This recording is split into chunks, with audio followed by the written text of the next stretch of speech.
김현석 더불어민주당 수석 대변인입니다. 브리핑하도록 하겠습니다. 지난 토요일 광화문광장에 모인 100만 시민은 촛불을 들고 대통령의 퇴진을 요구했습니다.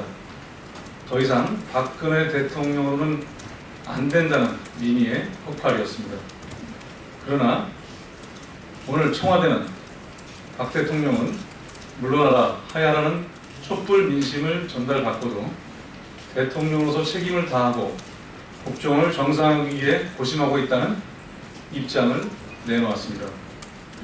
대통령으로서의 책임을 져버린 것은 바로 박 대통령 자신입니다. 그럼에도 불구하고 책임을 다하고 국정을 정상화하겠다는 것은 언어 도단입니다. 그 목적이 아직도 권력 유지에 있음은 명확합니다. 대통령으로서의 책임을 버리면서 권한은 지키겠다는 민심과 완전히 동떨어진 태도의 답변에 분노를 금할 수 없습니다. 더욱이 청와대와 새누리당은 그동안 찔끔수책을 내놓으며 국민들을 기만하고 있습니다. 국민을 대상으로 더 이상의 인내심을 강요해서는 안 됩니다.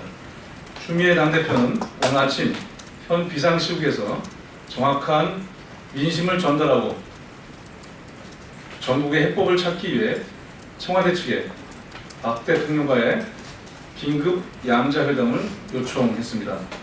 추미애 대표는 양자 영수회담을 통해 박 대통령이 외면하고 있는 국민의 엄중한 민의를 전달할 것입니다.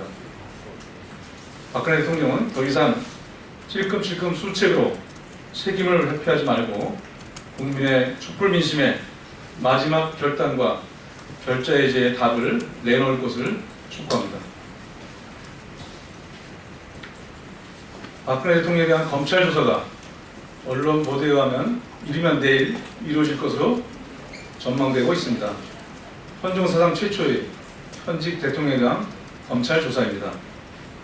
대통령에 대한 신분을 고려한 조사라는 점에서 사실상 피의자의 수사와 별 다를 것이 없습니다.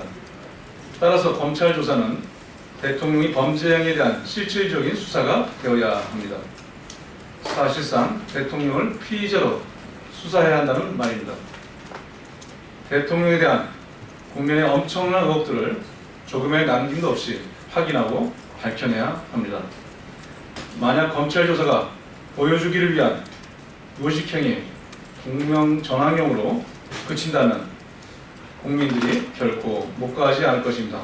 촛불은 더욱 커질 것입니다. 더욱이 특검이 예정되어 있습니다. 대통령에 대한 검찰 조사가 부실하다면 특검에서 만천하에 드러날 것입니다. 범인을 잡지 못하는 검찰, 범죄를 밝혀내지 못하는 검찰을 국민은 더 이상 필요로 하지 않는다는 점을 분명히 경고합니다. 박근혜 정부는 내국적이고 졸속적인 한일 군사정보 보호협정 추진을 즉각 중단해야 합니다. 국방부가 오늘 한일 군사정보 보호협정 체결을 위한 3차 실무회의를 열고 가서명까지 마무리하겠다고 합니다. 대통령 퇴진을 요구하는 100만 함성이 울려 퍼지는 와중에 한일 군사정보보호협정을 졸속적이고 노골적으로 밀어붙이는 저희는 무엇입니까? 10억 엔으로 일본군 위안부 피해 할머니들에게 치욕을 주더니 이번에는 군사정보까지 팔아 넘기려는 것인지 분노하고 있습니다. 국민이 바라고 국민을 위하는 일은 아무것도 하지 못하면서 국민이 반대하고 국익에 반하는 일만 이렇게 속전속결이니 국민들은 분통이 터집니다. 한일 군사보호협정 체결은 전적으로 국회의 비준이 필요한 사안입니다. 정부는 다른 32개 국가와의 사례를 들어 한일 군사정보보호협정은 국회 비준 사항이 아니라고 하지만 이는 국민정서상 결코 납득할 수 없습니다. 한일 관계의 특수성과 지리적 근접성을 감안할 때 한일 군사정보보호협정은 헌법 60조에 명시되어 있는 중대한 주권에 관한 사항, 중요한 안전보장에 관한 사항이며 국회 비준은 필수입니다. 더불어민주당은 국민과 함께 박근혜 정부의 한일 군사정보보호협정의 체결을 반드시 막아내겠습니다. 한민국 국방부 장관에 대한 해임 건의안 제출을 비롯해 모든 수단과 방법을 동원하여 이번 협정을 백지화시키겠습니다. 이상입니다.